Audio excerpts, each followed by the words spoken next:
one. It's a Beck song called Dreams, Frankie C. Yes, Beck did more than I'm a Loser Baby. That guy's got a catalog. He's good. He's got some great songs. He's good. People forget about the Beck. Love the Beck. Got to love the Beck. What's that Frankie song? Go. I think Hell Yes. You know that one? From Beck? From Beck. It's called Hell Yes. I think so. Hell yes. I'm moving this way. I'm doing my thing. Please enjoy. Hell yes. He's good. Yeah, he's good. He is good. But I feel like he gives a false representation. Like, he's got a lot of the rhythm for a middle-aged white guy. You know what I'm saying? Like, I think he gives middle-aged white guys like us, like, we can be hip, we can be cool, but are we really? Like, we're not as cool as the young hip-hop artists, you know, but we feel good in the moment when we're rocking out to Beck. Gotta love her. Beck makes you feel good. It's good stuff. Like, you try and explain, race doesn't matter in this, but you try and explain to a 21-year-old girl the beats of Beck, and I want you to just look at her face as you're talking to her. She's going to get away from you, creepy old man. I can't explain it to anybody. Yeah, that's true. It's someone my age I can't explain it to. You're lighting the audience on fire, though, Frankie. See what your little dance, your little shimmy. It makes the women go crazy. And it makes the men want to be gay with you. It's all nice. Right. Yeah, it's a good thing. That is a nice feeling. Nobody cares about my movements, but they go crazy when you shimmy a little bit. It's a big deal. It's rare, but it happens. It does. Do you have a robot behind you? What's on the coat rack today? That looks like a small android robot. Can you name the movie that this robot is from? Is it the Pixar guy, or is Close. that what's it's Pixar? His name? It's Pixar. Who is it? Oh, what is that from? What movie is that from? Remember WALL-E? Oh, okay. Yep. Is that like Wally's friend, right? That was like the other guy? That's Eve. That's his girlfriend. Oh, hot. I'd hit it. There you go. Yeah, we're getting there close anyway. The way AI is going, we're going to have to start banging robots. Okay. That'd be good. I got dibs on Evie. All right, listen. Meghan Markle's got a new Netflix deal. People might think it's a good deal. I'm going to tell you the honest truth. And that's not spin. Like, this is industry standard stuff. I'm sure you're going to be very unbiased. I'm going to be unbiased. Judge blocks the Epstein files release, grand jury testimony. Dana White and the UFC deal with Paramount that may have ended pay-per-view with the one signature right then and there. We'll tell you about that. Supreme Court marriage equality is up for debate once again. Rosie's got a cryptic message for us. And Frankie C, maybe the biggest thing we've ever done of all time. We're announcing a true crime special, not one, but a two-parter. Damn it, stick around for this huge announcement coming up on this episode.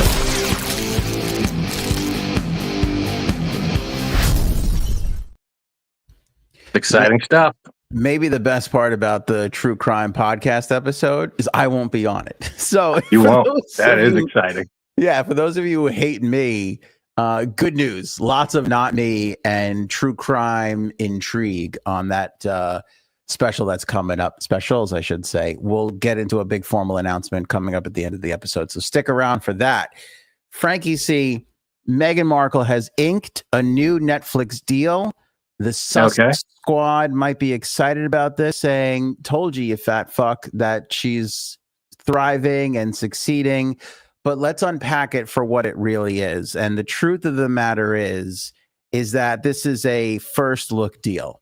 So for people who aren't in the industry and don't know what a first look deal is, it is something that happens when you end a relationship with a company that you worked with for a long time, or you're dipping your toe in the water with a company that wants to see if they want to work with you. First look deals, kind of similar to holding deals. People may have heard that terminology. Holding deals happen between networks and television companies and production companies with a actor, stand-up comic, or whatever. There's intrigue, there's buzz around somebody. They go, we'll sign you to a holding deal, which means they can't make anything for anybody else even though they don't have a TV show or movie to develop. They want to hold on to them and let them develop it and give it to that network that they have to deal with. Similarly, a first look deal is whatever you come up with next, we have first right of refusal. So you have to sell it to us if we want it, but if we don't want it, then you're free to go sell it to anywhere else. So that means that Meghan Markle has to come up with something new. They're not going to, they don't want the show that they had. They want to come up, they want her to have something new. Correct. That is? Correct. Okay. So under her previous deal, which we recently found out through a report that it was not worth $100 million, it was only worth $20 million. So that's a far cry away. So under that deal, whatever they made automatically went onto Netflix. That was the deal. We pay you, you make stuff for us. What this is if you come up with a great idea that we're interested in, we'll make it. We'll do it here. And if we don't like it, then you're free to sell it to anybody else who is interested. Essentially, why this is happening is it's a save face deal. Believe me when I tell you, you will never see another new production from Meghan Markle on Netflix ever again. This is it. This is the end of the deal. The reason why they're doing this, because everybody be making, all right, fatty. So if you know everything, then why are they even doing this? It's a save face deal because they have season 2 coming and they have the profit share off of As Ever. So in the rare instance, if that turns into a global phenomenon that she winds up selling millions of products and Netflix gets a piece and it's successful, then they can go into season 3 of her this is a cooking show, but not really a cooking show and act like all is good. We had faith in Meghan all along. And if it becomes a failure, which we now know it inevitably will be, they can walk away from this and not have to worry about it. So they're protecting their own interest. And again, let's not forget, Ted Sarandos said, and I quote, "We're doing an experimental deal with Meghan Markle where we get a piece of her products that she sells outside of the show." Because if you're Netflix, you're making content and you're signing people to deals, you're paying out all this money, and the subscriptions that are coming back to you are your only source of revenue. So they're trying to figure out how can we get other avenues of revenue coming in, and this deal is one of them. And it's an experiment. I don't think that they think, and this is no bias, I don't think that they think that she's going to be worth a ton of money to them, but at least they get to dip their toe in the water to how this really works, so that if they want to move on to a Gwyneth Paltrow or a Martha Stewart or a Snoop Dogg or whoever, then they'll know how to do it and how it all works. Because for those who don't know, live shopping is the newest craze in the world in social media and not. And essentially what that is 100%. So for anybody who wants to know like what the next big thing is, it's live shopping, meaning you essentially are doing QVC and Home Shopping Network on social media. Oh, I see. Gotcha.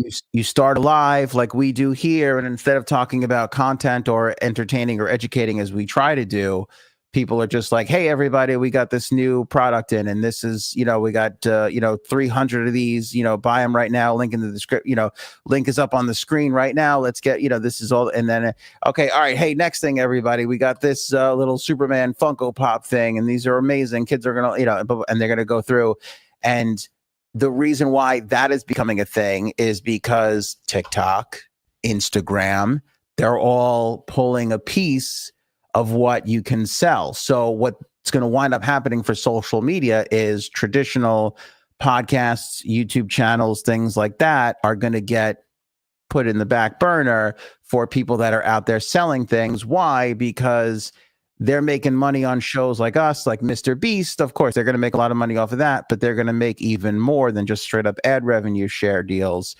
because they're going to take 25 cents of every product that is sold. Yeah, but if I started, all of a sudden I started selling something on whatever, Instagram, I'd have to it has to be like registered with Instagram. Like I can't just go on there and start selling stuff. Correct. Yeah, correct. But we've already don't people do that anyway? Aren't there isn't someone going, don't? Yes. I feel like there are people that sell things on Instagram all the time, or promote, hey, you can get this product here or this product there. But I guess to physically sell it, you have to cut Instagram or whoever in on the action. You have to cut them in on the action. And that's part of it, because I can tell you, similar to like what we've done in the past, Hero Soap Company, Jumpstart Coffee, like, hey, buy this thing and it's great. And, like we get 10 cents out of whatever, those deals are always kind of shitty for creators like us, but you do it. The difference is the consumer has to click the link in the description. They have to go somewhere else. Now, like our title on the bottom of the screen here, the link will be live on each network.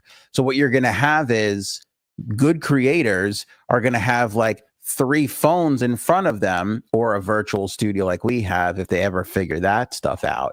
And they're going to be like, if you're on it, hey, my Instagram, click on it, the thing here. On TikTok, it's over, click on the thing over here. And it's all going to be tied into what their shops are.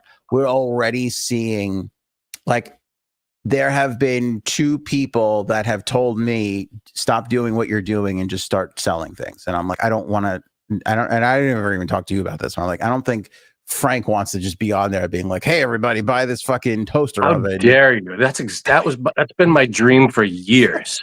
Is that your dream to be the home jobbing network? We have a shop where you can buy merch from us. Right. Is that not the same thing? It's similar. It's similar because our shop exists outside of the social media, platforms, but they're registered with those platforms. So when you look on YouTube, it looks like our sweatshirts are right there. But what's happening is they're clicking out and they're going to our stuff, so they don't. So YouTube, if somebody buys a shirt, they click on the thing and they buy a shirt, YouTube doesn't see any of that. So what's the point of, they were doing that? What happened was, back in the day, the YouTube revenue share used to be really good. And then at some point around 2017, 2018, they literally just, everybody can go look this up. They sliced it in half. And so it became unattainable. So then they started to try and come up with new ways for creators to make up all that lost revenue that was never, ever replaced.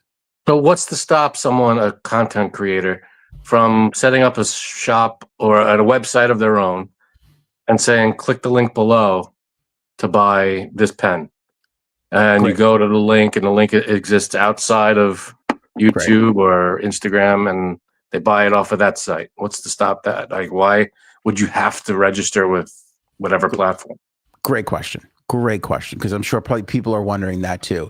And the difference is it's a more frictionless process, meaning most people, either TikTok, Instagram, or Facebook, or YouTube, already have their credit card there, right? You subscribe to YouTube TV? Oh, did I lose you? I can't tell if I lost Frank or if he's just tired of my bullshit. He doesn't like hearing what I'm saying. Oh, there he is. Okay. Sorry, I got frozen there for a minute. All good. You subscribe to YouTube TV, correct? You pay YouTube for your television service? Right. So YouTube Red or YouTube, whatever the hell it is. Not for television service, but for ad-free stuff and whatever. Okay. So your credit cards are already on file. Yeah. You're one click away now from that YouTube Live. And, oh, do I want to buy this Metallica shirt? Click. They already have your credit card. They already have your address. Everything is already on file. You don't have to add anything else to it. You just go click, confirm. Yep, confirm. And then you're done. And it's already shipping to your house. That's the only difference. But when you're making an impulse buy, as most people will be doing on these live shopping streams, that tiny little bit of less friction makes all the difference in the world. Yeah, so, hey. And what that looks like for Netflix, I don't know. I'm not saying Netflix is going to be the way the social media networks are carving it out. I would imagine it would be similar, but either way, they don't really care because all they want to do is see Meghan Markle pouring her bullshit tea that she bought from somebody else on the show. and people, knowing that they can go to asever.com and buy that tea that they're seeing on the television show. So that's kind of what Netflix, and I don't even know the full extent of what they're talking about and how that's going to look for them. But we do know that Ted Sarandos set this all up and gave her this last chance as if we can do this and make more money on it, then we'll keep it going. But as we've learned, when she ranks 383rd, when her views are nothing compared to everything else that comes on that channel, the idea of even her 3.9 million followers on Instagram, even all the free publicity she gets, nothing is going to help make that profitable and worth enough. This, at the end of the day, is going to be a stepping stone to say, like, okay, we did this with her. We've learned, we know what we could do better and not do better. So then next time we go to do it with somebody who's really going to pull in a lot of money, we'll know. And again, not everybody knows I don't like Meghan Markle, but even putting my feelings aside from her, imagine what a Logan Paul could pull in, Tate McRae, all these Instagram stars who have 50, 70 million followers. Meghan Markle's huge at 3.9 million followers, but how many followers does The Rock have? Like 200 million, you know what I'm saying? Or the Kardashians, you could even get, Netflix couldn't even get Kim Kardashian to make this deal, because why should she cut them in on it? She doesn't need them to sell it. Doing fine on her own. Exactly. They're doing fine on her own. So that's why Meghan needs this. And that's why they're going to look to see who else would need it. They're going to go for who's the most people we can get exposure to without being in Kim Kardashian territory where they don't need us. And those are going to be the people that they go with to try and make these deals, because they're competing, believe it or not, with YouTube and Instagram and TikTok just as much as they're competing with Disney and Hulu and HBO Max. Netflix is. Right. So that's where this they're all the ones writing it off. They're the ones writing it off. So yes. So two things we could take away from this. One, all reports are pointing to Meghan Markle got paid $20 million first time around, not $100 million. And two, this first look deal, ask anybody in entertainment. This first look deal is a gracious way to politely sever a relationship. She's got one tiny last chance, just on the off chance that's even worth something in the realm of possibility of good. Then they'll take her to. But look, when you look at everything else that they have put out, even the Prince Harry stuff, and I have nothing against Prince Harry. I feel for Prince Harry. I feel for Prince Harry just as much as I do the poor people in Ukraine and Gaza, everybody else who is suffering underneath a terroristic regime. I feel for Prince Harry. You misogynist bastard. His stuff is getting even less than hers. She 50x'd him. So he has stuff.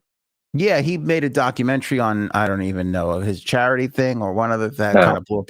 He made a couple of things. Nobody's ever watched that. And I saw the two things they have in the pipeline, some charitable thing they're like, these are nice things, but nobody gives a shit. Nobody's picking that over the new, Nate Bargatze special. You know what I'm saying? Like they're going to get no views. Nobody cares about them. Not in the royal family context. And really nobody cares about her because they can smell how disingenuous she is. So suck on that, JTV. Wow. Whatever your name is. You like to hold grudges. Well, he never responded. You put this whole presentation together to just prove what an asshole he is. And you'd think he would be like, no, I disagree with you. No, he shies away from it. Because that's people who are disingenuous shy away from conversation. Okay. I can sleep at night, Frank, knowing that we're not selling any bullshit products or peddling any messages that are not real or genuine. Agreed. Thanks, buddy. Appreciate that. The judge in this case regarding the Epstein grand jury testimony release, judge has denied that once again. So the Trump administration keeps on trying to put this out, which again is a distraction tactic. If you ask me, they have far more information in their own possessions right now with all the FBI stuff. But the judge, they continue to try and convince them that, hey, this is public. The public needs to know this. They have a right to know.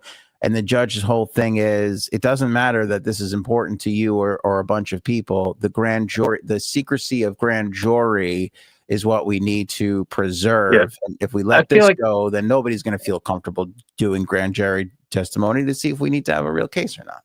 so I feel like they'll keep trying to, oh look, see, we're trying to get everything released, but the judge keeps blocking us.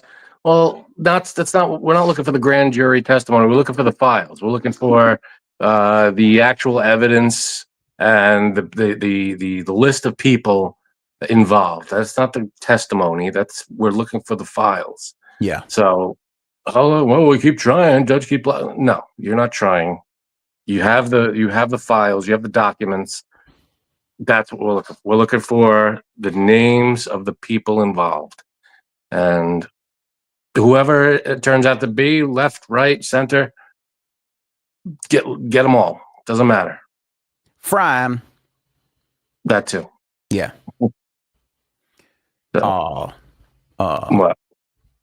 No, that was the girl. That was the old lady in my cousin Vinny. Will you be able to? What was it? Put him to the death penalty? Well, in this case involves two men robbing a convenience store and then shooting the clerk in the back. Now, do you think you could fry him? Fry him. That's a great line. He's good. Imagine being the fry him lady. Was it a lady? I feel like it was a lady, right? I think it was a lady. Yeah, I think it was a lady. So that's a big distraction, and you can tell when again, not that the left doesn't do this, but you can tell when the right's got their little machine working. They're like, Obama appointed judge denies Epstein, and it's like, give me a fucking. Everybody can see through this. It's not a right versus left thing. Bullshit. They're just trying to protect Trump and whoever else is pulling strings, and it's so blatantly obvious. And this is one of those things that's not going away. And every day there should be a journalist in that room every day. When are you going to release the files? When are you going to release the files? Every time they get called on. When are you going to release the files? Yeah. And what's the answer to that? Is it never? Is it soon? I mean, I'd love to hear the answer to that question. When are you going to release the files? Should be about 2 weeks from now. Yeah, 2 weeks. In other words, we're hoping you forget in 2 weeks. Yeah, which nobody's forgetting. No, this ain't going away. Yeah, nobody is forgetting that. And again, you can make the point that we're making right now. It's that this is a distraction piece. This is a make it look like we're doing something when we're really not. Everything they're doing, like today, I think it was today. He brought in the what's it called, the National Guard for Washington D.C. today. No, I think he brought in right guard for everybody. That could be too. Oh, you know what? You're right. It was the National. Go ahead. Sorry. Okay, very good. To police the city, and it's like, well, so you have. I saw so many things on this, but like one thing that I saw was, everybody's got memes and sayings and stuff. One of them was, so you have the authority to do that now to bring them into DC, but not on January 6th. But today you could bring the National Guard. It's weird how that works. But I like for no reason too. I like the line where he goes, "We're gonna take back our capital." I was like, "Whoa! Last time you said that, the young lady started some problems. A lot of arrests and a lot of shit was burning down last time you said that." So take it easy. The cops got beat up that day. Yeah. Last time you took back the Capitol, we had some. There was a lot of nooses around for Pence. So. Mm-hmm. A little nervous about that. Yeah, the press conference today sent everybody on a whirlwind. I didn't put it in the rundown because I wasn't sure if you wanted to not talk about it, but since you broached it, I've never really seen a press conference where in one breath, the FBI director can say crime is at an all-time low, and then in the other breath, the president of the United States can say the situation in D.C. has gotten out of control and we have to take the city back. Yeah. I don't know what's really happening here because it's like look how president. I'm going to bring in the National Guard. I saw another. I don't know if this is pure speculation and who the hell knows. Someone also wrote on whatever social media. This is to make it look normal when he does this to stay in office, when he brings the National Guard in to not leave office. That sounds a little bit of conspiracy theory. Yeah, that sounds conspiracy theory to me. But I don't know. I wouldn't put anything past this guy. He's, To be honest with you, I don't even think we need to go there because I think people have enough to pick on when you say, look at how great we're doing and crime is at an all-time low. And then you also say things are out of control and we need to mobilize. And then he did take it a step further to say, well, look at this with Chicago and New York and all that stuff. And it's like, sometimes I wish the president would realize he's not the first president and that every president that came before him could have executed the same thing, but they were worried about the optics of sending troops, National Guardsmen, and everything else into patrol cities and interact with people. Because I don't know if you know this, but when you're dealing with crowds of massive sizes and they're angry and upset about things tend to get out of control and accidents tend to happen and, people can get hurt. I think that's what I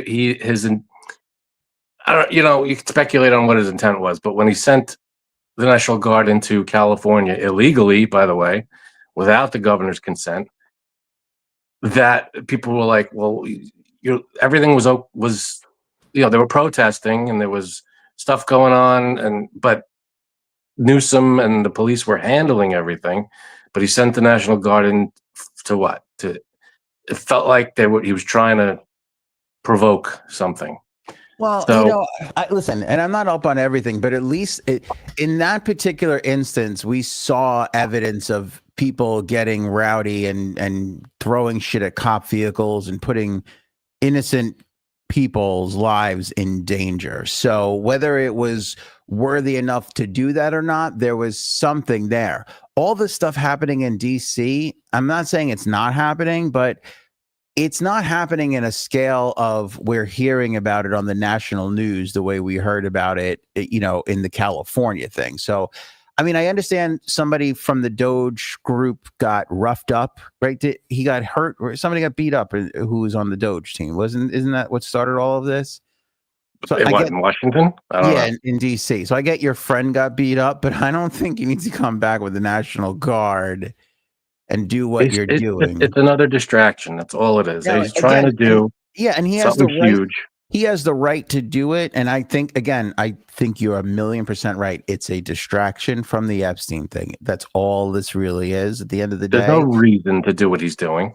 Right. But he's a big, bold guy. And it's these moments where the advisors need to step in and go, hey, you got to think of the optics of this. If shit gets out of control and a police officer gets hurt, or God forbid, an innocent person protesting or whatever gets caught in the crossfire, or there's gas, or there's tear gas, or something goes awry, and somebody this is not something you want to be dealing with. I don't remember the last time we had this issue outside of Nixon.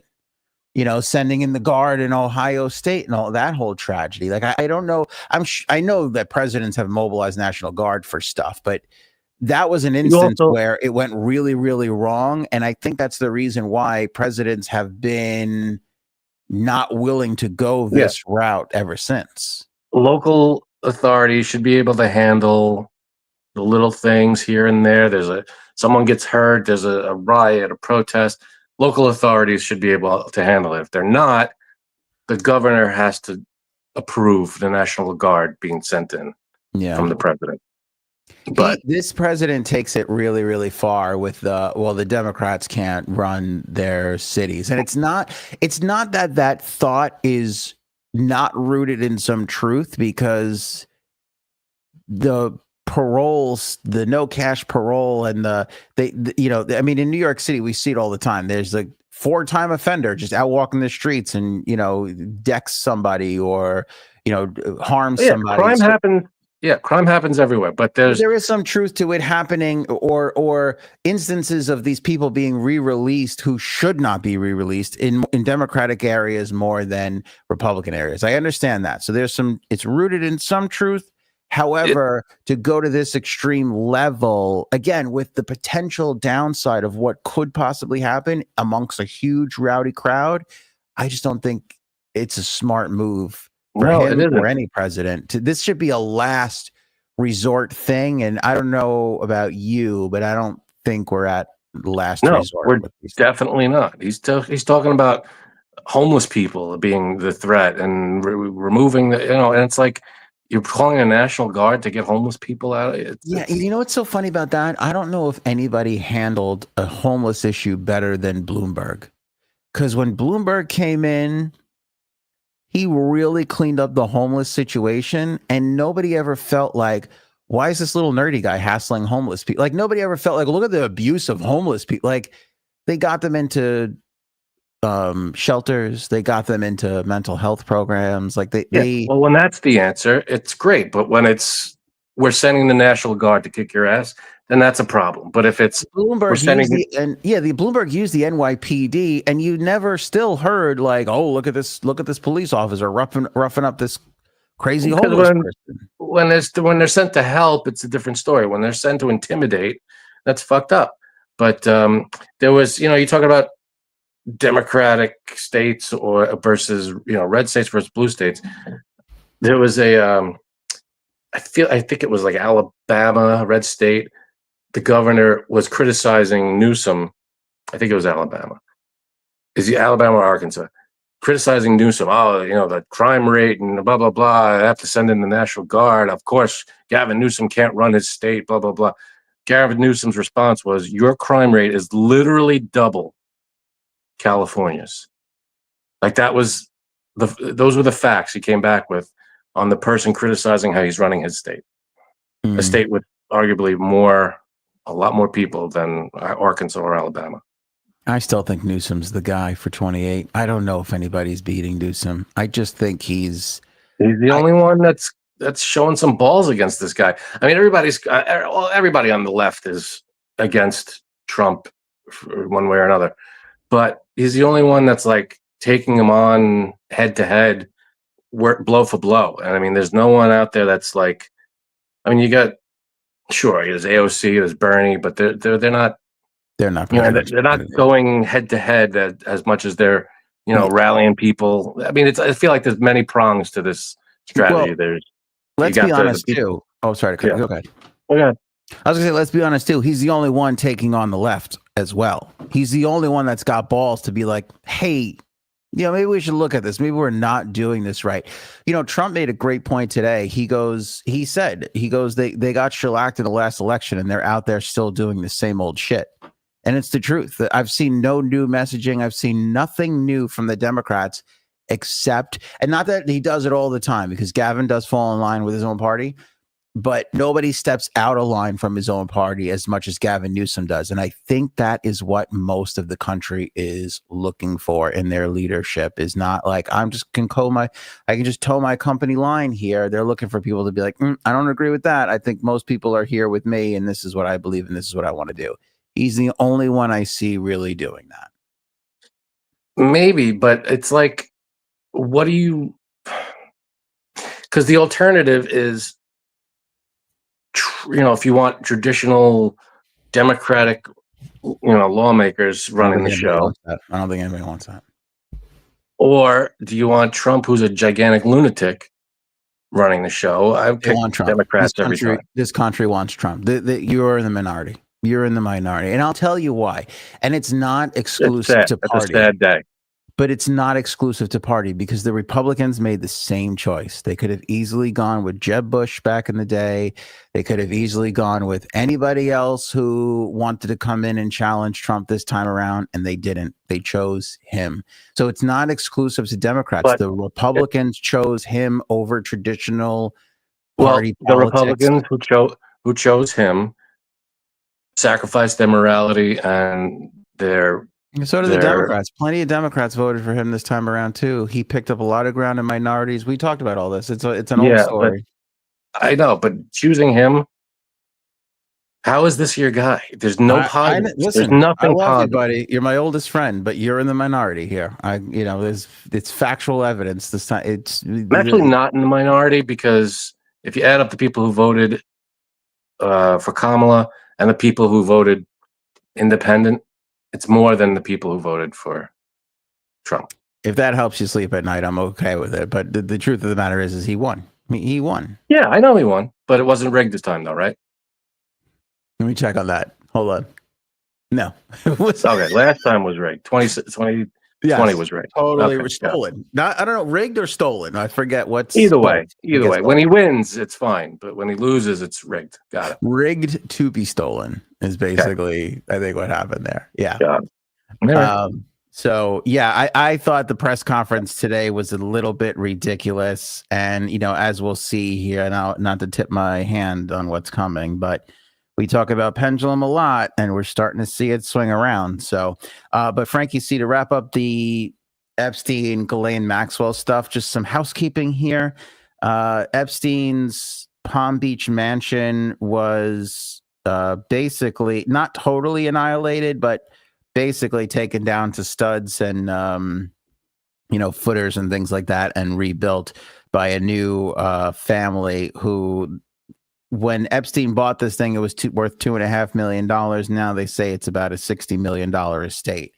Even still, I would feel so weird about living on those. There's some it's not the same, and I hate when people compare shit to Nazi stuff, but it's like if you took a corner plot of Auschwitz and you'd be like, I'm going to build this really beautiful house here. It's like, it's still on Auschwitz. Like, it's still where horrific things occurred. Yeah, there's some bad shit that went down there.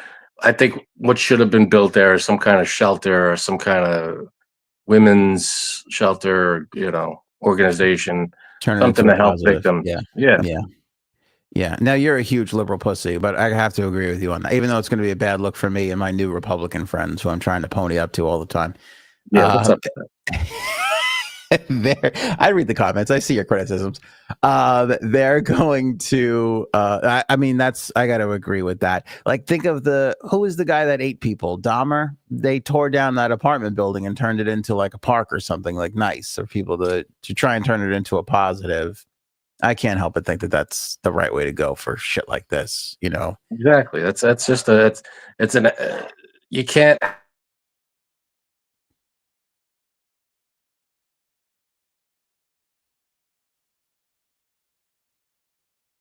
I'm sorry, I was muted there. It's just a very weird place. How could you sleep comfortably knowing what went on in that area?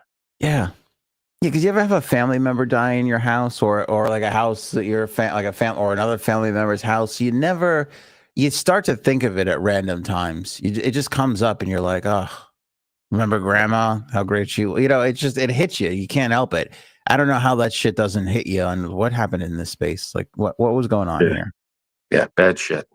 And not just completely and totally weird you out sometimes. Yep.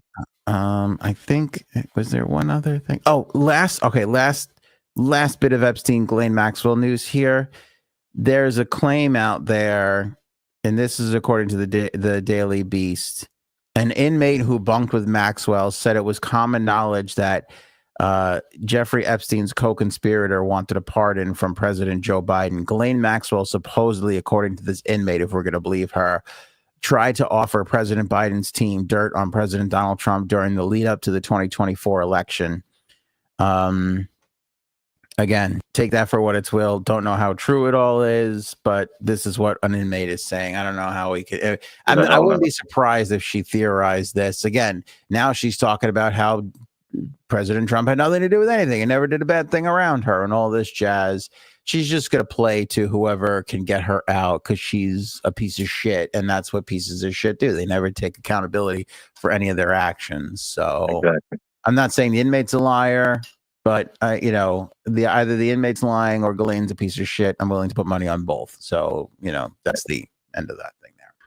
A little bit of media business, Frankie C. I like talking about this, and this really applies to everybody, but it's a groundbreaking deal between Dana White, the UFC, and Paramount, which recently got rid of Stephen Colbert. And now we kind of know why. They had to free up his $20 million a year so they can shell out $7.7 billion to the UFC for a 7-year deal. Lucky sevens all around for this deal, where all the UFC events are going to be on the Paramount Plus app and in some instances live on CBS. So traditionally with boxing and UFC, we're paying $40, $50, $60, I think even $80, $90 for a fight night, a main event on a Saturday night. Now that's going to be available to us if we have Paramount Plus already and or live on CBS regular broadcast channels as part of this massive deal. And a lot of people are making that theory of, is this the end of pay-per-view? Now, some people have fired back and said, no, there's still plenty of room for that. But the reason why I bring it up, and a lot of other people are theorizing this as well, too, is because what does pay-per-view have? Or what did they ever really have? I don't even know. I didn't even know pay-per-view was still a thing. Yeah, I know. Well, because you grew up in Queens where we stole cable for a living, right? We didn't even know. Maybe you did.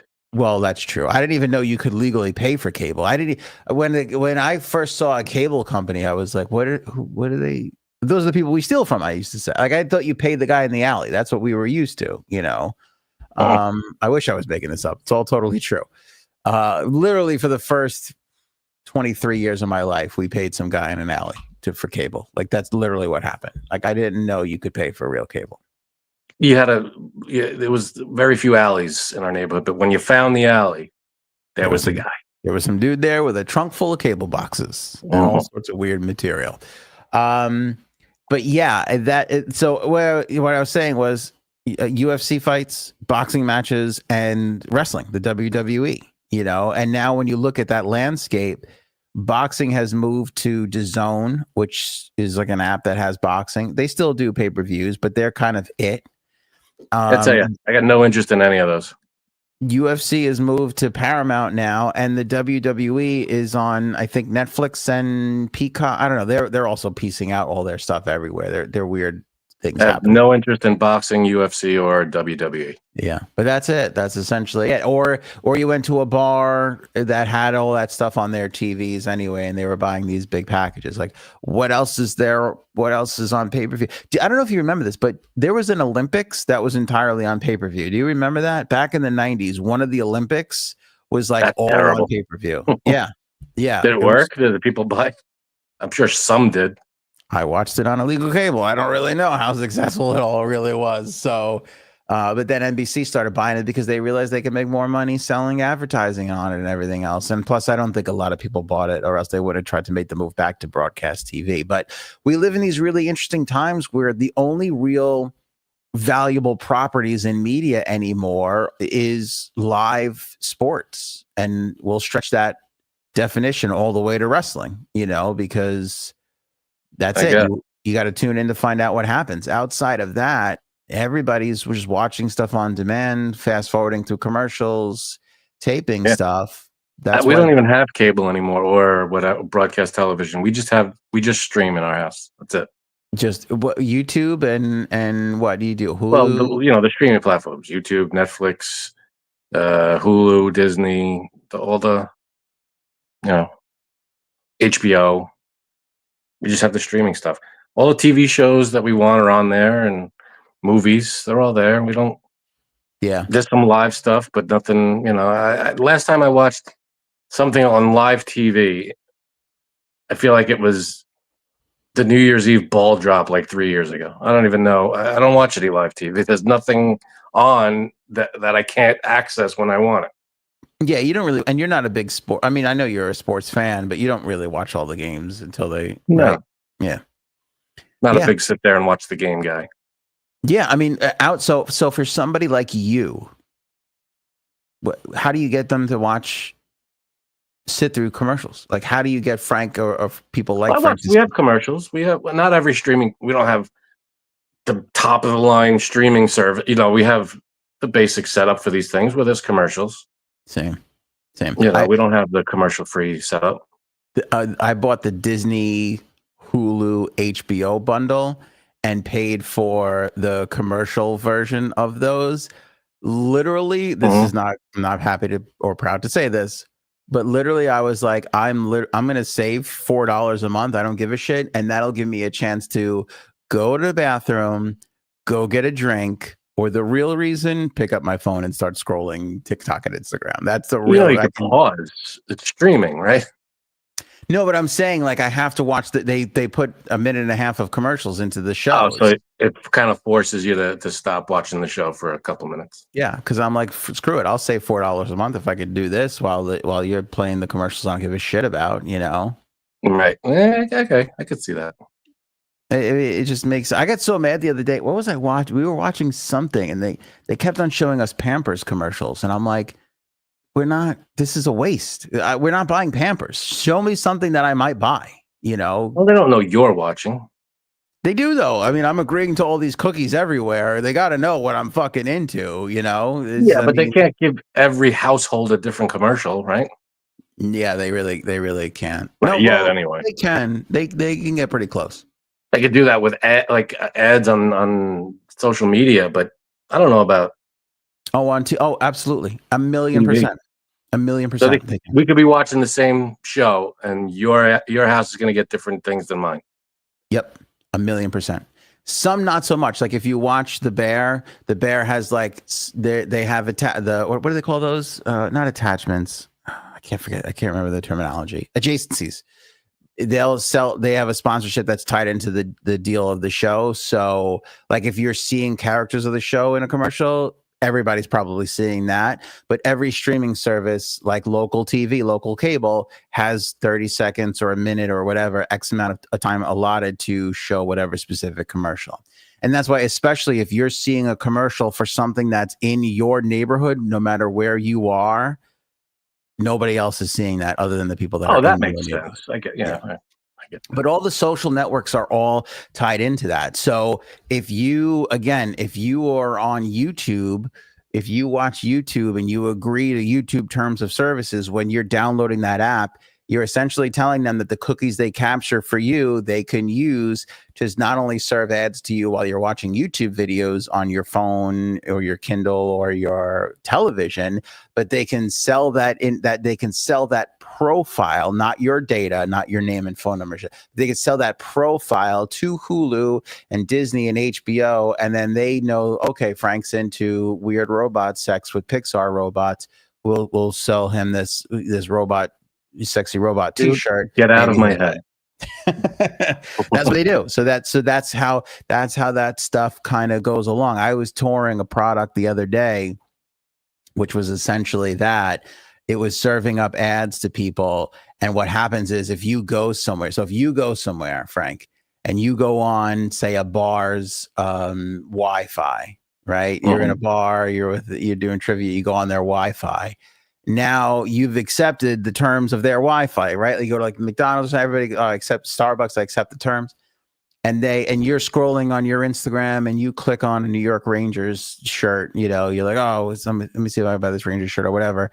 And then you go home, right? And you connect to your home Wi-Fi.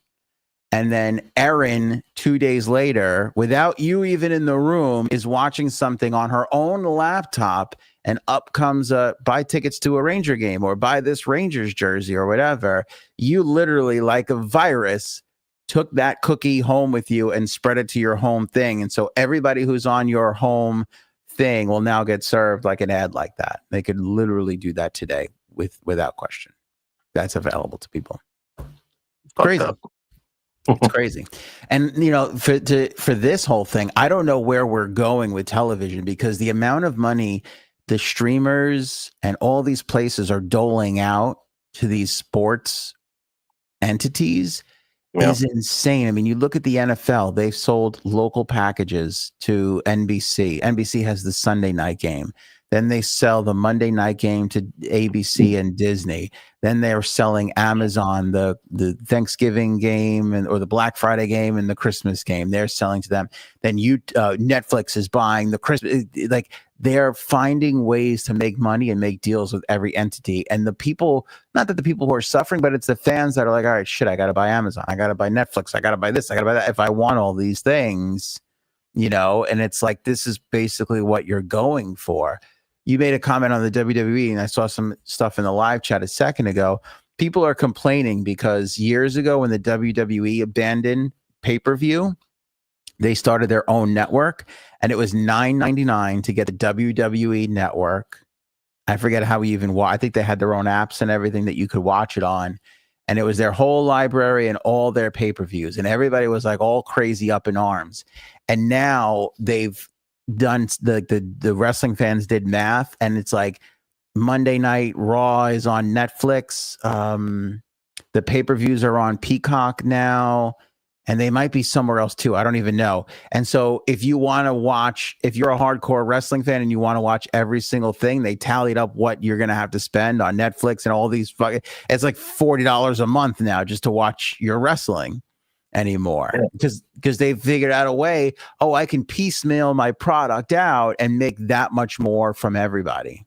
That is bullshit. That's what's happening. Yeah, that's what's happening. And Disney made an announcement the other day. They're swallowing Hulu up because they're like, we're not going to carry Hulu. Everything that's on Hulu is now going to be available on Disney Plus. Because when they started, they were worried, well, if it's not kid friendly, we'll put it on Hulu. And now they're thinking, well, it's better to just put everything under the Disney umbrella. And they've already started talking about optioning other people's content and making it available on their service, which sounds an awful lot like cable TV to me, because that's essentially what cable was. Everybody could put whatever they made on cable. So are we going back that way? Well, maybe. I think so. I think we're going back that way for sure. I prefer it all on one. Give me one streaming platform and everything's there. I can't with this. Yeah. You got to subscribe to this. You got to subscribe to that. It's a pain in the ass. And I think the Apple TVs and the Amazons, they have all this other infrastructure in place, Amazon Prime and Apple with the phones and everything, that they're surviving on what they're doing. But when you look at Apple TV shows and movies and Amazon Prime shows and movies, they pale in comparison to what Disney, Hulu is pumping out and what Netflix is pumping out. Like they're just content-driven entities, you know? They're IP people. There's a different story, intellectual property. I think you're going to lose these other, like where this is all going to go. Like what's going to win out, the infrastructure of Apple or the IP of Disney? I don't know. A lot of people are betting on IP because Apple has the ecosystem, but Disney with IP, you're not only selling the show and the movie, the clothes, the toys, the theme park ride, the tie-in with Disney the brand is too big. It's not going anywhere. I don't think.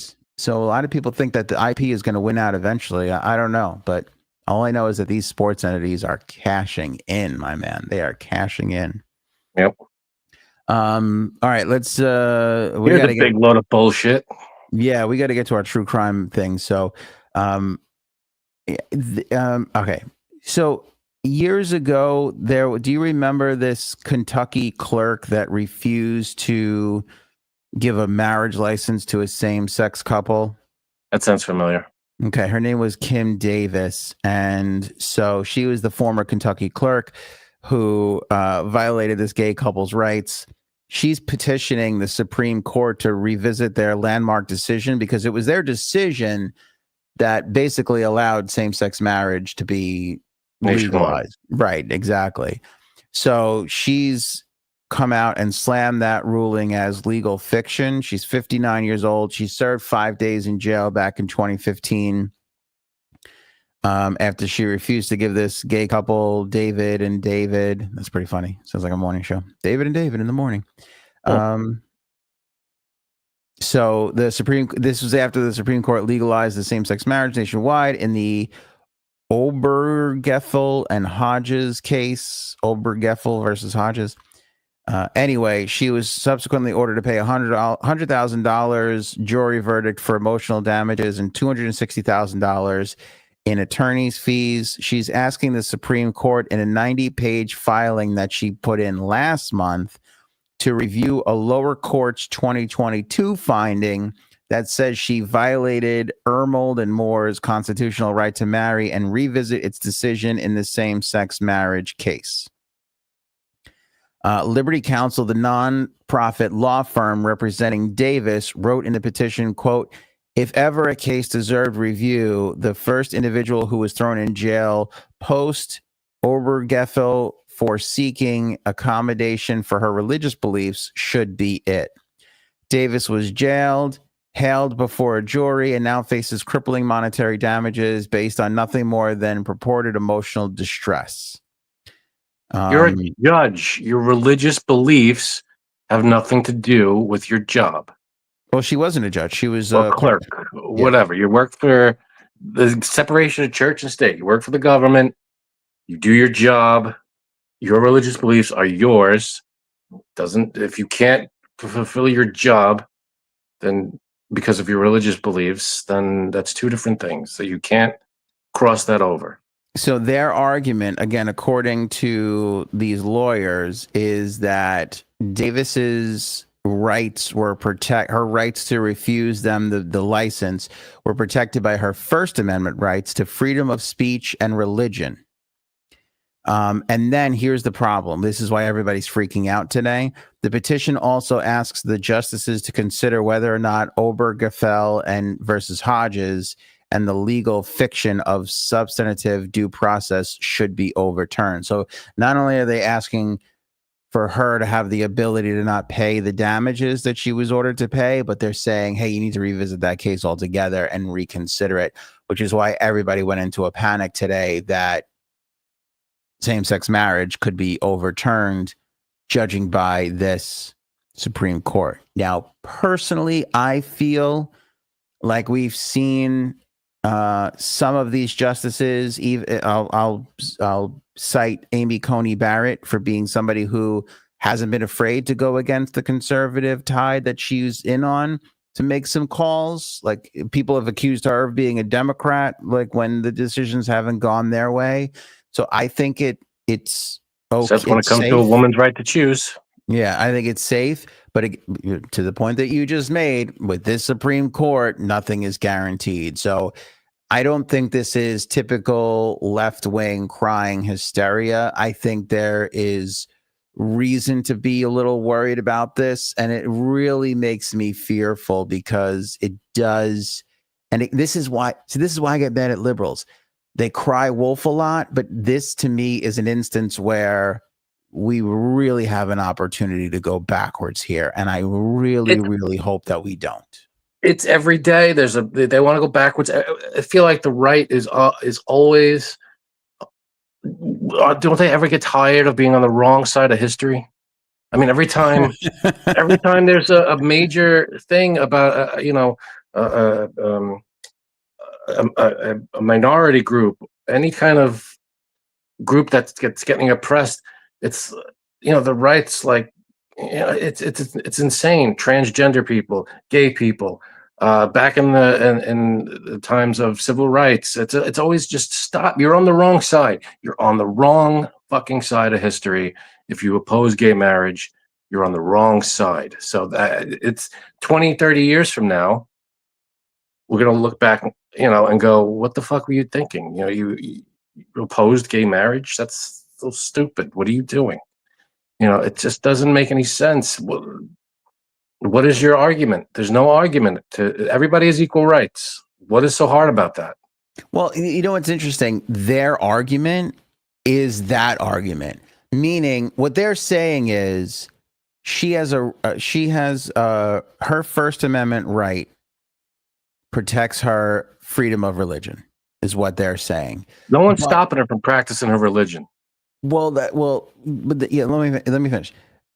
They're saying her First Amendment right to freedom of speech and religion gives her the ability to deny a marriage license. But if you're saying her rights are important, you're essentially saying that their rights are also important. And because marriage in the state's eyes isn't based on religion, meaning a man and a woman could go get married at the courts and not in a church, and it counts, then you're essentially making the argument for the gay couple that their rights also shouldn't be infringed upon by her religious choices. Exactly.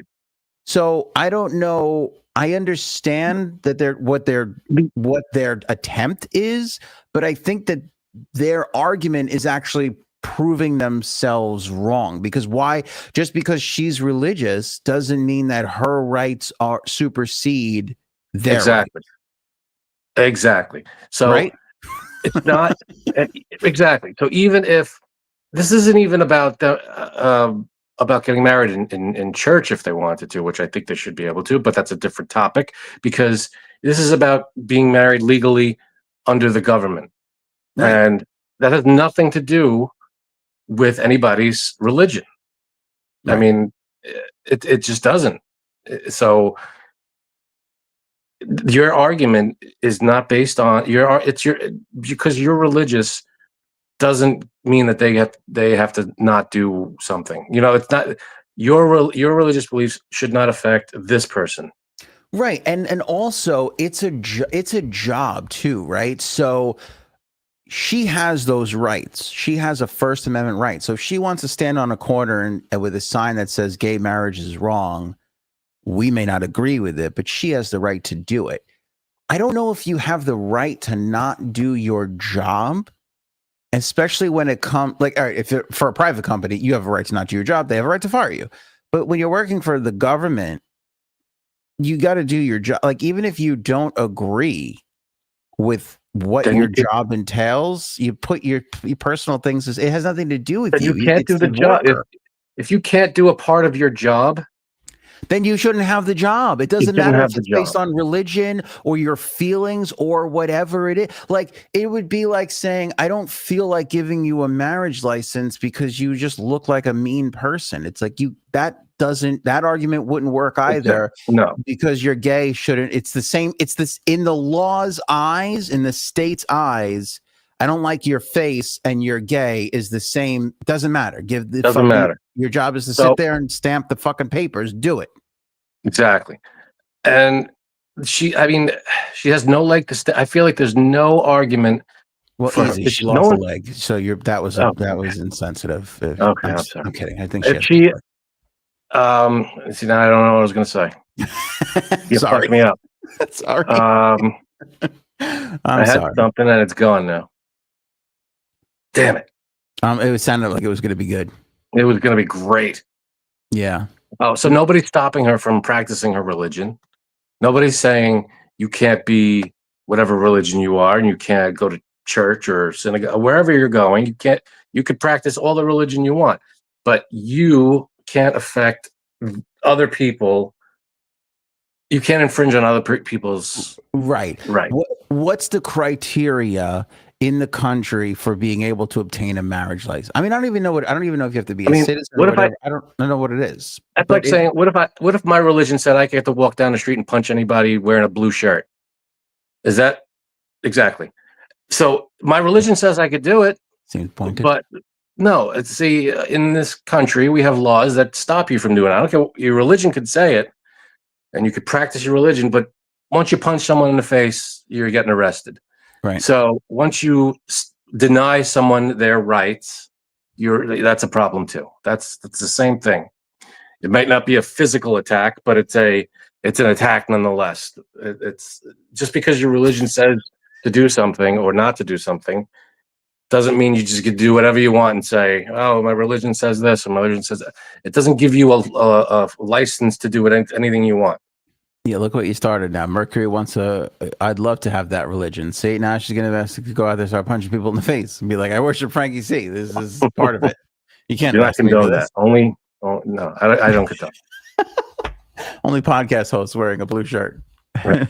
But it's insane to deny, if your religion says something that goes against the law, then you can't do that. I'm sorry. If your religion says that you can shoplift for no reason, you could do it, but you're going to get arrested or whatever. You know what I'm saying? You can't just violate the law and say, well, my religion says it's okay.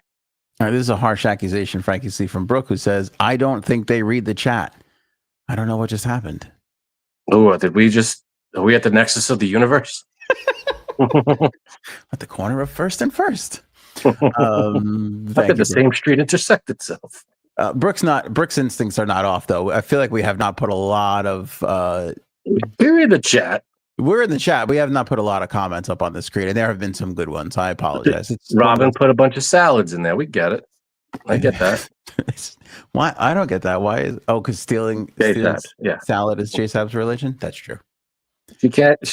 If she were arrested, she can't say, "Well, that's my religion. You're infringing on my practice in religion."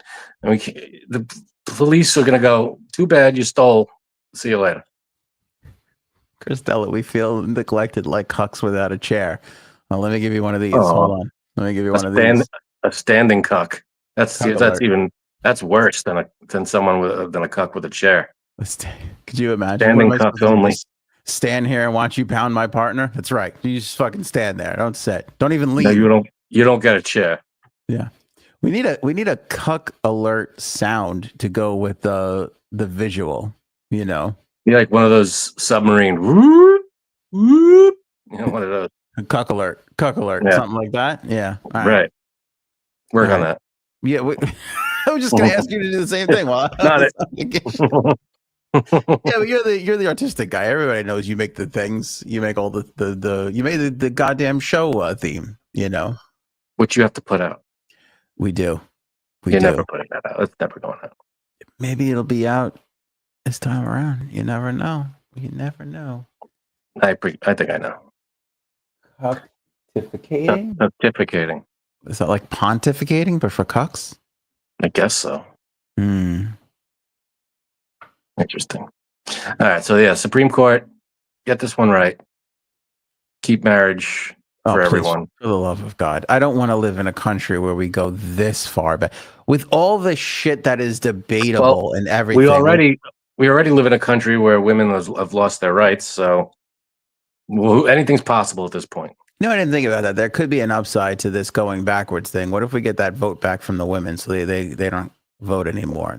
We might have something there now that you mentioned it. Hope people appreciate the bunts I lay down, the sacrifice bunts. I need my own set of sound effects to just slam dunk on you every chance I get. Everything that guy just said is bullshit. That's the only sound effect you need. That's the only one I need. That's a good one. Yeah. Do I still have the cuck stove? No, the cuck stove has been removed. The cuck stove is long gone. But those are good times. Remember the cuck stove, Cuddles?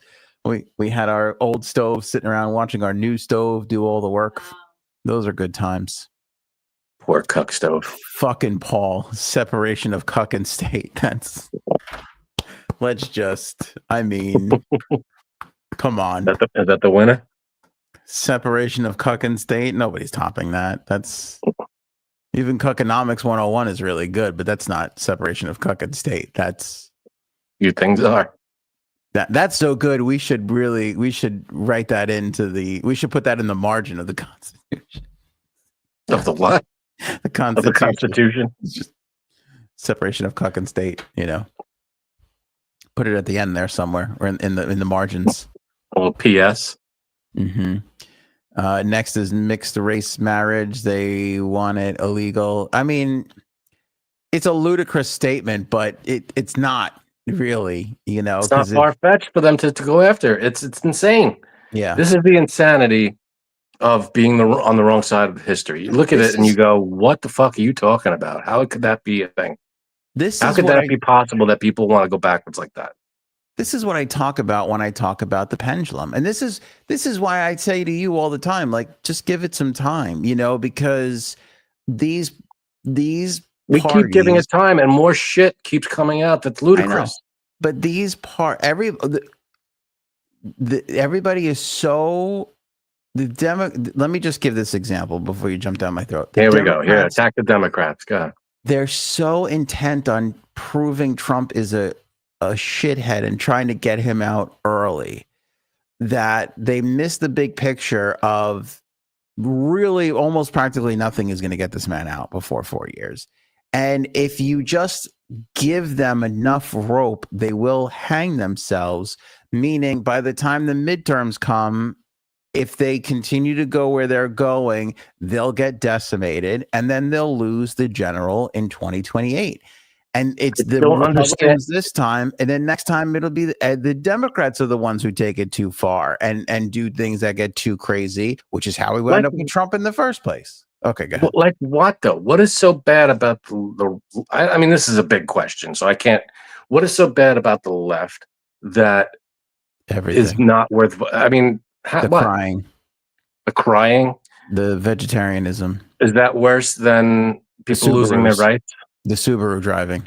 The Subaru Right, driving. so we got Subarus and crying versus everybody losing rights. Great. That's enough. Yeah, that's enough. That's enough. You don't want people out there just crying all the time over their Subarus. It'll be unbearable. I'm telling you, it'll be fucking unbearable. Is that a world we want to live in? Not a world I want to live in. Not Into our quinoa. But I also don't want some fucking Karen out there going, I can't give you a marriage license because she fucking, because she had parents who didn't know how to raise her right. That's not our fault, Exactly. That's the biggest line of bullshit.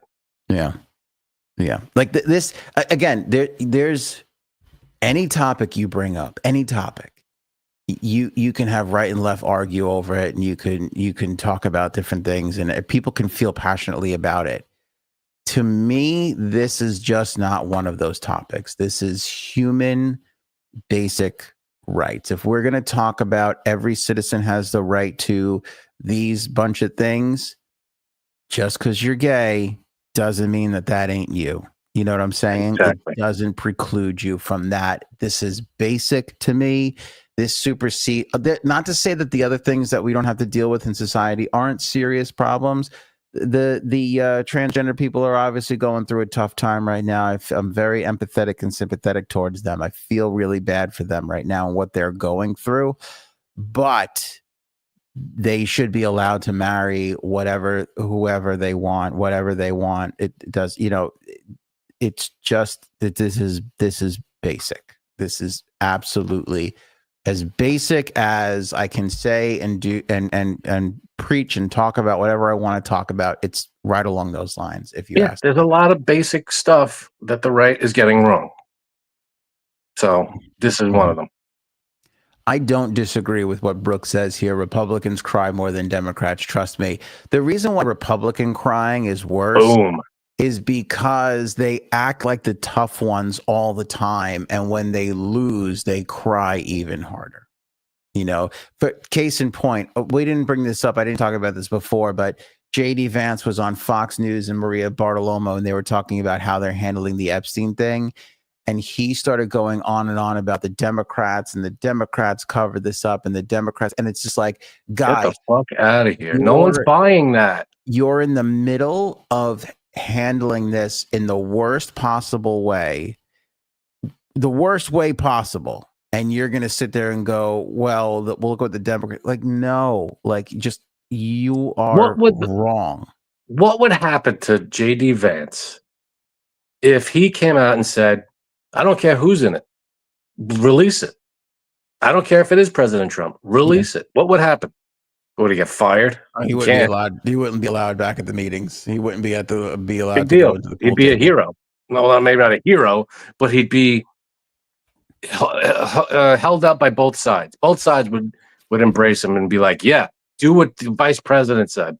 Yeah. Wouldn't he gain so much favor from millions of voters? But can I be honest with you? He's going to do that when did Trump come in? 24? No, 25. So he'll do it going into 28 if he wants to run. When's the midterms? 26? 26. Next year.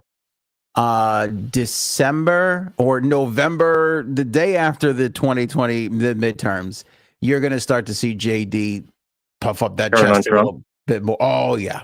Yep. And not turn on him. Not turn on him like everything that guy says is bullshit, but start to speak his mind a bit more and be a bit more independent thinking and start to talk. By the way, I'm not giving you anything new. This is every vice president that is facing a lame duck president above them. They're all start to talk a bit more stronger because they want to get the mantle. Maybe, but you don't see a vice president during the term. You never see them go, the president doesn't know what he's talking about. Not that he does, again, not turn on him, but I feel like if this was happening in 26, he would be like, I have to tell you, the president should have handled this better. And I would have just put this, he would have said exactly what you wanted him to say just now. He would be saying that because he would have to do that to stand alone and show that he's got balls. He's not going to say it now. I'm not going to say it now. No, absolutely not. But I think the MAGA people would respect him if he showed Trump-esque balls to take on. Like, what's a more Trumpian thing to do than shit on Trump? Why wouldn't he do that now then? It's too much of it because he would be excommunicated. Because he's covering up pedophiles? Is that what's going on? But he'd have no problem doing that. I'd rather be excommunicated than cover up for pedophiles. I don't disagree with that. But Trump would push him out of the power dynamic. Oh, the power dynamic. You're the vice president. I don't even know if he's in the dynamic right now because you don't see him the way you did the first 2 or 3 months. You see him go on vacation for at least once every 3 weeks. He's on vacation and somewhere, wherever the hell. He was on vacation 7 times in the last 6 months. I wish I could do that. So we're not really doing anything. Anyway. Did I tell you that? Oh yeah, that was really it. Okay. What's Rosie's cryptic message? Rosie today just jumped on social media. Now, is this O'Donnell or Perez? I wish it was Perez. She still got it, by the way. Have you seen her? I haven't seen her too. Rosie Perez is great. She's always been great. I'm getting in trouble, Frank. See? Putting my marriage on the line. No, see what you did.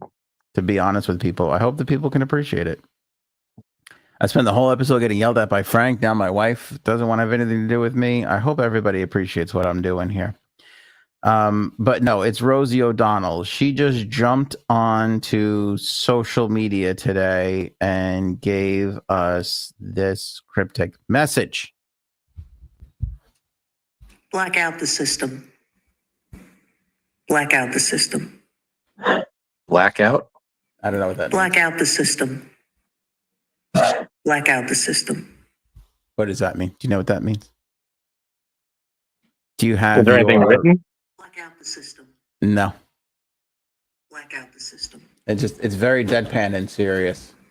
Black out the system. Black out the system. I feel like you're going to hear that in your nightmares tonight. Black out the system. Is there anything before it? There's no explanation.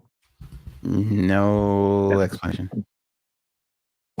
People are wondering what's going on. There's lots of speculation around what the hell she's talking about. What system? Sounds like a good title for a Rage Against the Machine album. Oh, I do like that. I would like to see Rage come back. Wouldn't that be good? That'd be really good. Now's the time. Now is the time. Yeah. It's the Trump era. Why? Where's Rage Against the Machine did such great work during the Bush era. Where the fuck are they now? Yeah, we can't have Green Day carrying all the weight. No. I don't like, that's too much lifting for Green Day. I love Green Day. I think they do a phenomenal job. I agree with that statement. We need Rage Against the Machine. You got to come at this from all kinds of different angles. I would love a Rage Against the Machine comeback. That would be great. Where are they? What are they doing? I don't know. I know that I forget the lead singer's name, but he was on a Run the Jewels song not too long ago. Who the fuck is that? What? Run the Jewels? Yeah, you brought them up to me. Oh, I did. I think I know who that is. Hold on. Let me see if this is working. My ChatGPT's not working. Where's Rage Against the Machine? Yeah, see, nothing. I don't know why my remember we used to be able to talk to the guy? The guy with the thing? Yeah. Where's Rage Against the Machine? Like ChatGPT used to talk back to us. Now he's not talking to us anymore. He doesn't have much to say. Yeah. Oh, okay. As of now, Rage Against the Machine is not on tour and has no future live shows scheduled. Their last effort, the 2022 public service announcement tour, wrapped up in August, and drummer Brad Wilk confirmed in early 2024 that the band will not be touring or playing live again. Just when we needed them the most, they fucking abandoned us. This would be great if. What if they come back? Did you just mute yourself again? I'm sorry. If they came back now, this is the perfect time. We need a good Rage Against the Machine, System of a Down, Green Day tour. Get all those three bands on the same stage, on the same tour. That would be amazing. I would just fucking love that. So, black out the circuit. What was it? Black out the system. What was it? I forgot it already. System? No. I gotta go back. I want to make sure it is ingrained in everybody's face so they can't avoid it ever. Black out the system. Black out the system. Just the way she says it is so creepy and eerie. Black out the system. Speak now with a fire. Black out the system.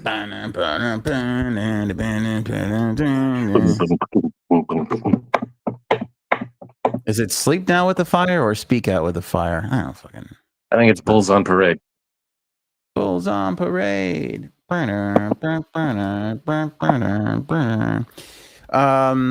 Speaking of Bulls on Parade, here's Aaron C. Everybody, I don't even know what that means. I don't know. Thanks, man. They're gonna give it a swing and see if it worked, and I don't think it did.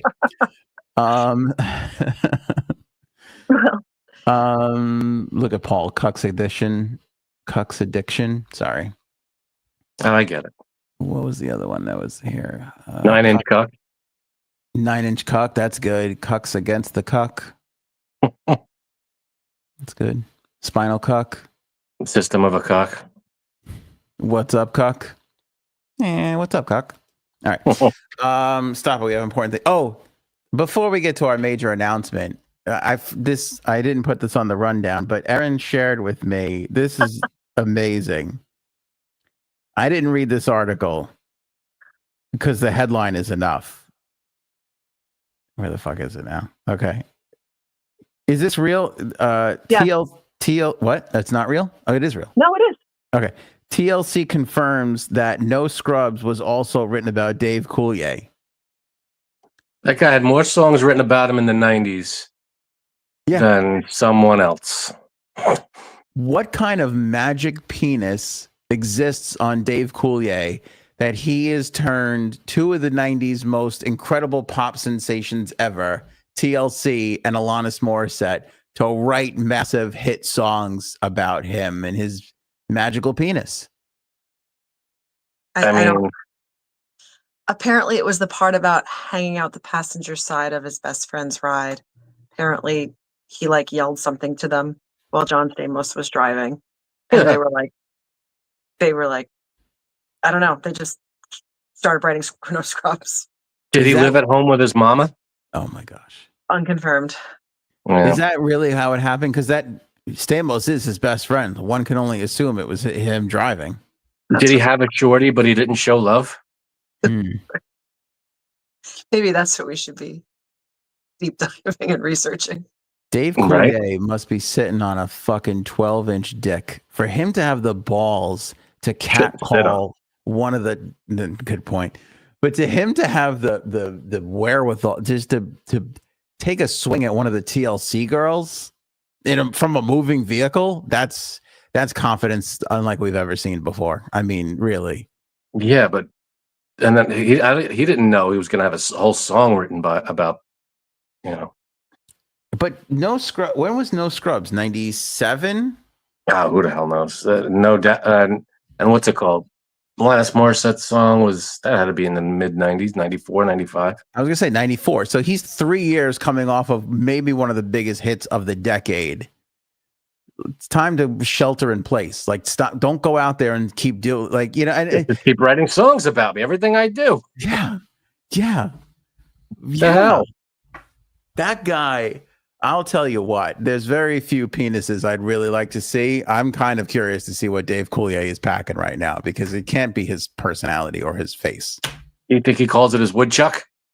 I think he does. What was that thing's name? On Full House, the woodchuck guy. The woodchuck, yeah. I don't know. I don't remember. But I think his penis made of wood. I think his penis does the cut it out bit. I think his balls literally go like this, and that's crazy. It's amazing. His penis can do some amazing tricks. I would go to Vegas and pay Carrot Top-esque money to sit in a theater and watch his penis on stage for an hour. Just there? Yeah. And I think we'd walk out of there and go, Penn and Teller were amazing, but that was fucking ridiculous. They could learn a thing or two from Dave Coulier's nutsack. Not a bad seat in the house either. That's true. It's true. And you could, no matter where you sit, no matter how far back you are, you can see it. You can see what's going on. That's how impressive it is. Right. All right. Anyway, can you stop fooling around, Frank? We've got serious matters to get to, and I'm sorry. we're excited to. This is this big first time this year. We've dipped our toes in the true crime water, but this is legit, like a full-on true crime special that we're going to be presenting on this channel, which I'm so thrilled with. I'm thrilled with two things. One, we're doing true crime, and two, I have nothing to do with it. So people will know that there is some legitimate facts and behind what this is. Now, from what I understand, and I didn't read everything, you or Erin pushed some young woman over the side of a cruise ship, and there's a documentary on it, and now you guys are going to expose the truth. Do I have that correct? Close. Somewhat. Okay. I'll tell you what, why don't we practice what the true crime podcast is going to be, and I'll just hand it off to Erin, and I'll let her explain what's going to happen on August 18th and 20th, right here on this podcast channel, whether you're watching on YouTube, Facebook, Spotify, or whatever. Okay, thanks, Ant. Yeah. So much like Rage Against the Machine, Ant is leaving us when we need him most. And so while Ant and Cuddles are away, there are going to be 2 shows hosted by me concerning the Lynn Bradley missing persons case that has gone unsolved since 1998. While we're not the first to be exploring this, I have been interested in this case for many years. And with the recent Netflix 3-part special, Amy Bradley is Missing, new life has been breathed into this search for answers.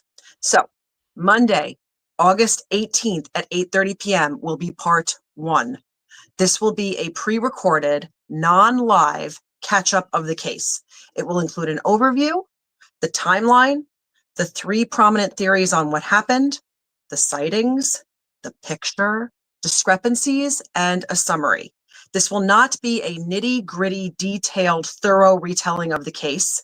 So I highly suggest you check out either Amy Bradley is Missing on Netflix or check out any of the true crime videos on YouTube discussing the case, or however you want to research it.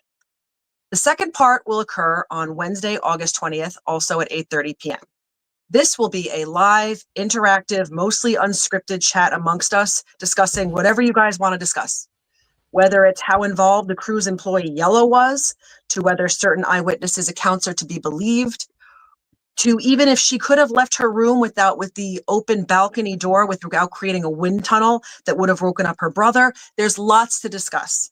So again, part 1, Monday, August 18th for the static rundown, but you can leave your comments in the video to give me a sense of what topics we'll be discussing on Wednesday, August 20th, which is part 2, both at 8:30. Thanks to Anthony for letting me do this. Thanks to Paul 2.0 for talking about this with me on Discord.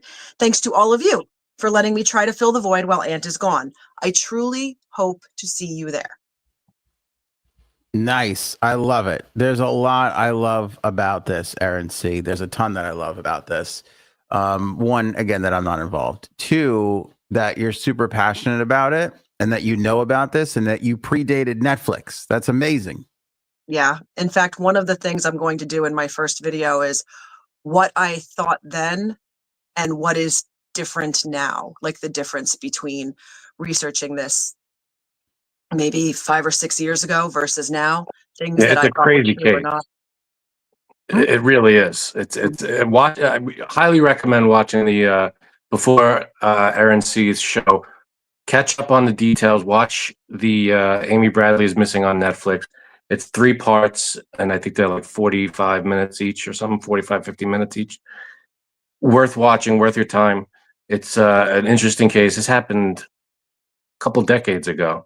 1998, which is, 98. I'm not going to play it could have been me because we're not doing that. However, I was on a Royal Caribbean ship in 1998. I was 18. She was 23. And everything that they're talking about, I kind of remember, people are like, there were no cameras. It was like only in the common areas. Like now they're everywhere, man. They're not in the rooms, but. Oh yeah, cameras all over. Time. Royal Caribbean ships now, the security is insane. you can't get off or on the boat without your ID being scanned and your picture taken. So there's a lot of security nowadays, but back in 1998, a fraction of it existed. Exactly.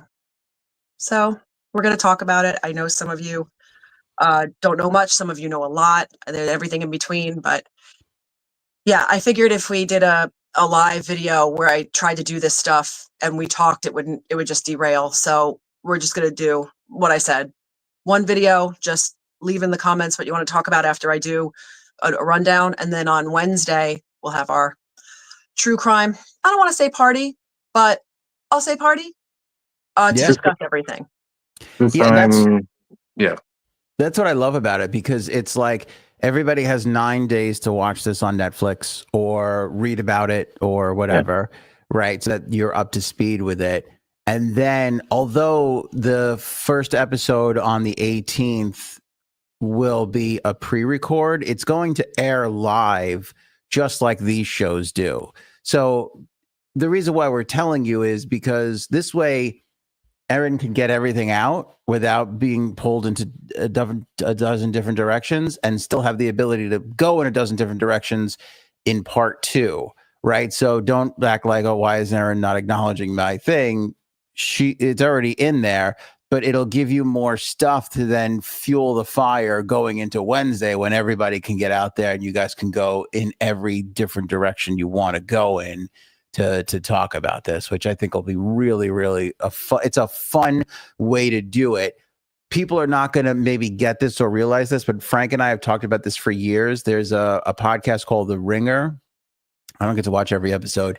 In fact, I'd never, ever watch an episode, but I've seen clips of theirs, and I'm a big fan of Bill Simmons, and they do movie rewatches this way. And it's so well done because everybody who's watching is in the know on what they're talking about, and this is that exact thing. Like, you guys are going to all be in it and know what's happening, and it'll be so much not better, but it's better in a sense that it's like when we come on here regularly, it's the day's news and people are learning things for the first time, or they knew this, but they're getting to interact. So it's kind of half and half and 50-50. This will be all, hey, we're all on the same page. We all know what's going on, but this is what I think, kind of a thing. So that's why I think it'll be so much fun to do it this way. Yeah. If you think of it like a book club, everybody has to read the book, but we have a lot to talk about. Right. So, there'll be no reading. No reading. Right. Unless you want to read, which I think people are going to do. Yeah. I think people there'll be no math. How's that? No math. No math. I think people are going to want to do that. I think people are going to probably want to read about it. Absolutely. Now, would you say, as an expert in this area, would you say read about it, watch the Netflix thing, come to 8:18 at 8:30 here on this channel, or Netflix thing, then read about it if you want, come on 8:18 to this channel? There's no wrong way to do it. Okay. As long as you familiarize yourself with it so that you can come to the table. But again, I know not everybody has Netflix, but there's many YouTube videos. There's probably, like, if you there used to be this show called Disappeared on the ID channel. I'm not saying that's still around, but if you check if you put in Netflix isn't the only game in town that's talked about this. If you want to watch a TV special, and of course reading, like Anthony said, and there was something else I wanted to say, which is there's no wrong way to go about this. And I'll do an overview, on Monday. We're going to talk about you're not going to go completely blind if you just watch Monday, but the more you know, the more you can talk on Wednesday about what you. And then it's a very intriguing case. You'll be intrigued because there's so much. Again, that's why true crime. That's why there's not a lot of true crime now with all the surveillance and all the open and shut. It's like, we know who did it. Like, we have surveillance. But back in the 90s, man, it was back in the 70s and 80s. It feels as if they couldn't solve it, they buried it. So it's very hard to find true crime from that time. It's not impossible, but It's, we don't have the records. We don't really know. There's disputes about what her name was. It's like, man, there's no, time has erased a lot of the facts. Then in the modern times, I try to follow a true crime thing and it's like, oh, it's over. He did it because we got him. It's like, oh, that's awesome. Well, it's wonderful for society. There's nothing like the 90s, man. There's that block of time where people started to record stuff, but not enough. And that's what makes this one of the. It's intriguing. Yeah, it's one of those it's unsolved. That's the thing. It's unsolved. There's still, there's something about it that you just want to know as much as you can. And, it's just a fascinating case. And it'll be interesting to get everybody's input and get everything out there. And one more, sorry. Yeah. And I'm sorry. No, it's a especially for this family, what they've gone through for the past 30 years. It's sad and it's terrible. But to get more information out there and to spread the word like this, I feel like there's more, I don't know how to put it, but there's the wider known that this is, the better, in terms of any case. The more people know about it, the better. Yeah. And just one more thing that I wanted to say about this case. I'm sorry, I never seem to remember if I have to. Is that there's something about what Paul said. No, I can't remember, but it was. And sucks. Oh, no, case. No. Oh, sorry. It was, Paul said, I don't know. But yeah, but a lot of people, I mean, I don't want to get too far ahead of myself, but I remember what it was. Something Paul about cucking? About, Paul usually talks about sorry. No, Paul and I were talking about how with most mysteries, there are missing pieces. Mm-hmm. But this one is different in that it feels as if you put together a complete puzzle with all the pieces, but then you look to your left and there are like 14 pieces left over and you're like, those don't fit in the puzzle that I made. So every single scenario of what happened to her, there's these, like when you build an IKEA, piece of furniture and there's like 14 or 15 extra pieces and you're like, is this thing going to hold? Like, that's what's so different about this case. It's not that there are missing pieces. It's that you can have 3 separate ideas of what happened, but none of them can explain away everything. So interesting. That is very, very interesting. Yeah. It's a weird, unique case. That's going to be in the promo. Aaron, be careful the way you answer this. You don't have to answer it if you don't want to. You could walk around it a little bit. Rhonda asks, Aaron, do you have a feeling of what happened? I would assume you have a feeling, but I don't want to tease too. I mean, you could tease, but I don't want to give away too much. I won't, but I'll say, and I was talking about Paul with this. I had a feeling of what happened back in the day, and everyone was like, no, it was the other thing. And now I feel as if it was the other thing. And I'm so surprised how many people are saying it's what I thought back then. Ooh. Because I feel there's so much more evidence for let's say there's A and B. I thought it was A, even though there's A, B, and C. I thought it was A. Everyone in the world thought it was C. Then I saw I got all this new resurgence of this case.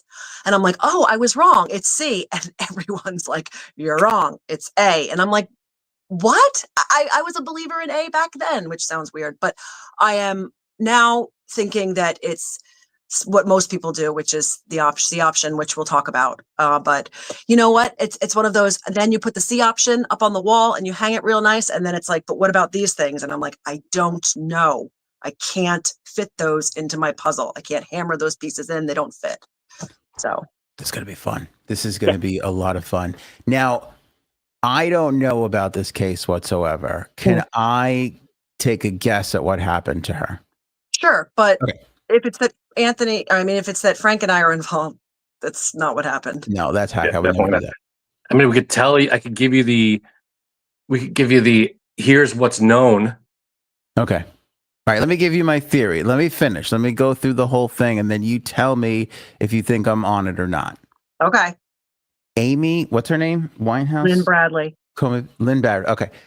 Amy Lynn Bradley standing on the edge of the cruise ship by the railing, wearing a towel close to her and nothing else, and turning too quickly that the towel comes down is Dave Coulier, and his massive penis accidentally hits her, knocks her overboard, and he can't afford another song to be written about him and his magical penis. And then it was all brushed under the table. Do you Nice remember try. when I said that there were 3 main theories? Mhm. Now we have 4. Thank you. Thank you. I just want to be on the table. I just want to be up on the board. Got it. Got it. Thank you. Mr. I'm not Woodchuck s- will be brought in for questioning. Don't worry. When you survey 100 people, I'm not saying I need to be the number one answer, but I want Steve Harvey to have to say my thing at 4 or 5. That's all I'm saying. You got Thanks. it, Ann.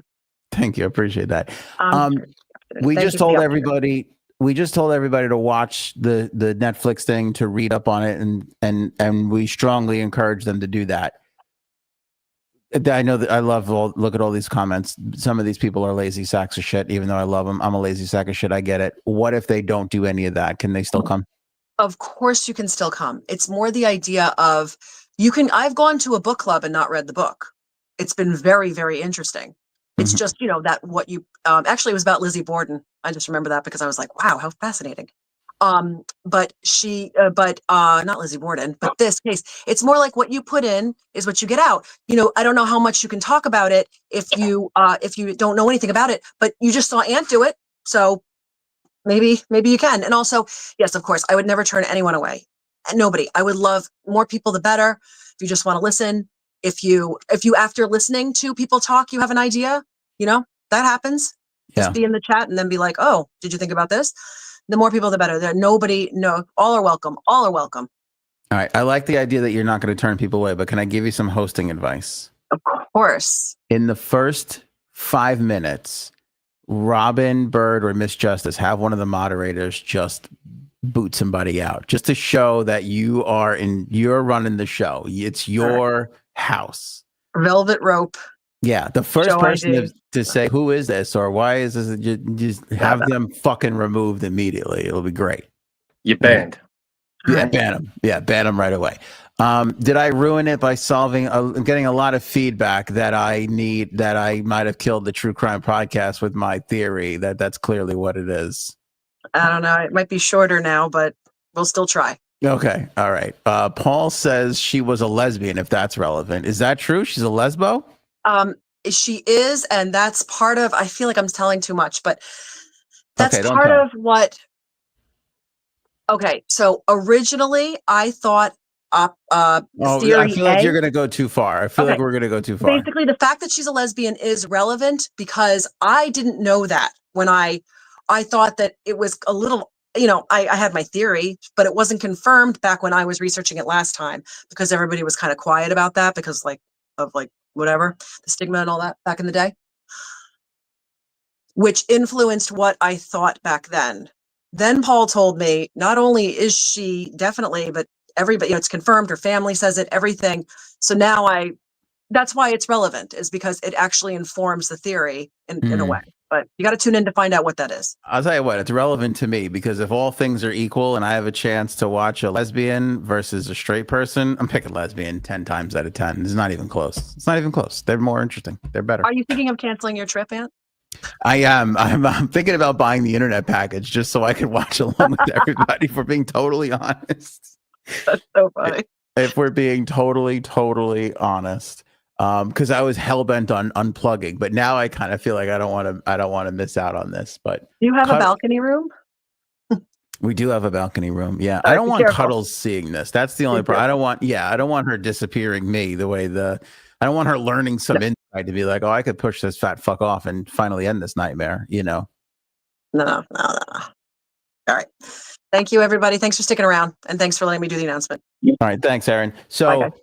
August 18th, August 20th, 8:30 p.m. right here on this channel. Everything is going to feel just like it usually does, but part 2 will be far more interactive than part 1. Go read up on the case of Amy Lynn, Frankie C, Amy Lynn Bradley. Thank you. I want to call this girl Amy Coney Barrett so bad. Amy Lynn Bradley. And then watch the Netflix thing and then come into part 1 on the 18th, come into part 2 on the 20th, and be ready to chop it up, as they like to say. Chop it up with RNC. It's an interesting case. It's fascinating. It's sad. It's tragic. It's real life, and it sucks. And what happened was horrible. And no matter how it happened, something happened, obviously, and it's a terrible thing. Each outcome is, who knows what the outcome is really, but they're not great options. What happened to her? Mm-hmm. They're all not good options. So tune in. It's a fascinating case, and definitely tune in the 18th and the 20th, 8:30 p.m. Eastern time. Yeah, it's going to be good. It's going to be good. And this is a fun thing. There might be another couple of surprises. So even though our regularly scheduled show isn't going on, keep an eye on the channel here. Keep an eye on our socials for different little tidbits. If you're a member, keep an eye on the members only space, because I'm going to fill that with a ton of stuff while we're gone from the regularly scheduled programming. So if you haven't joined up and become a member yet, make sure you guys do that.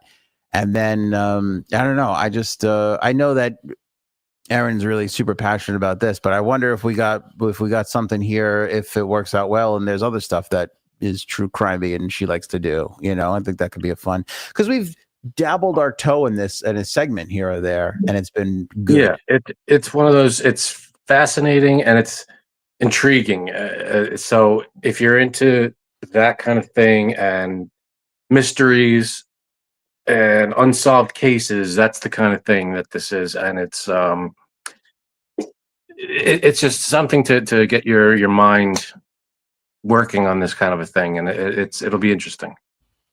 I think the last time we did something even remotely close to this, Frank, was the American, I forget what it was called. Remember the people break into the couple's house and they steal the girl away or something? Remember that? It was on Netflix too. Madeleine McCann? Yeah, she was, somebody thought that she could be her, the DNA and all. I don't know. Yes, I'm blanking on this, but it was on Netflix. It was called That's right. There was a woman that popped up saying that she might have been this Madeleine McCann person. We did Madeleine McCann, which was interesting, but I think I'm thinking of something else where it was like she got kidnapped. You remember? And he was like, they put a camera in his house and they were like, don't move or call the cops. We're watching you, kind of thing. And then when he kind of got out of that, he had to like figure out, where she was. And I don't know if you remember, like her I really remember the weird twisted parts. Her captors were like, we have to have sex on camera to it's part of the thing. And she went through with it. Remember, they came in, and they put masks on them, and they blinded them with tape. They put tape over the goggles. That's right. And they found a piece of tape or something in the van with the goggles. Yes. You remember that? What was that called? American something. Yeah, that sounds familiar. I can't think of what it was. Nightmare? Was that American Nightmare? Yeah. Oh, yes.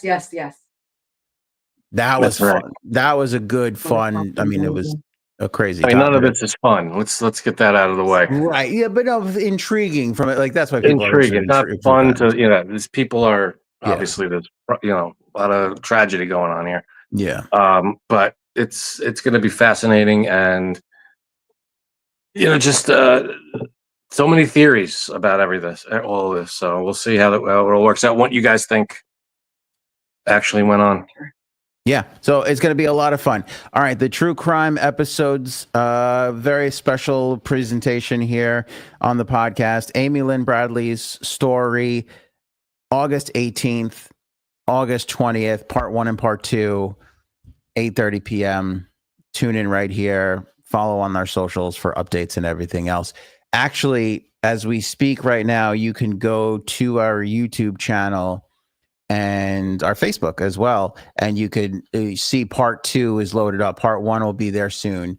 Don't ask why we're doing that backwards, but you can hit the little reminder thing right now on our channel so that you don't miss out on episode 2. And like I said, when we publish episode 1, that'll be there shortly as well, where you can get the little reminder thing to jump in on that. So that's pretty exciting. So head on over to our YouTube channel right now. Link is easily accessible through anthonyonair.com.